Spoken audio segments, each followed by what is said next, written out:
Святослав Вакарчук милли ерларове классик шах эсерлер. Украин пайтахтынын мерkezінде ерлаған шардыванларым явсымы башланды.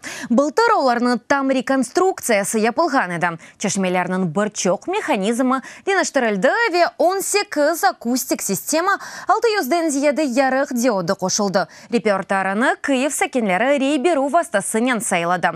Мустаққылық мейданында шардыванларда не аққында ерлай мұқберіміз біле.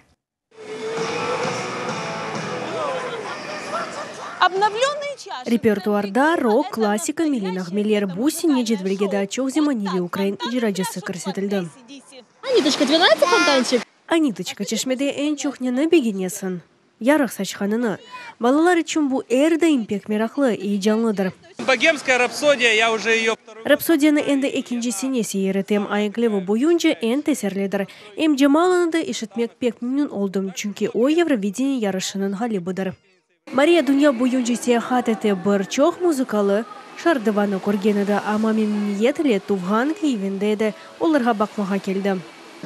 Дубайда көргенедім чешет мемлекетлерді әлбетті ки анда олар ейже, ама бізді пек қалышмаймыз. Менімде бұнен ғұруланмақ керек. Бұ шерінің зиярет варақасыдыр. Энді еді елді вамында олені Алманияда яшай. Айтқаны кебе сөңке сефер келгенде таблалар чалышмайды. Шының үшін бөле бір шоу. Оның 5 яшында оғлы үшін хош бір сюрприздір.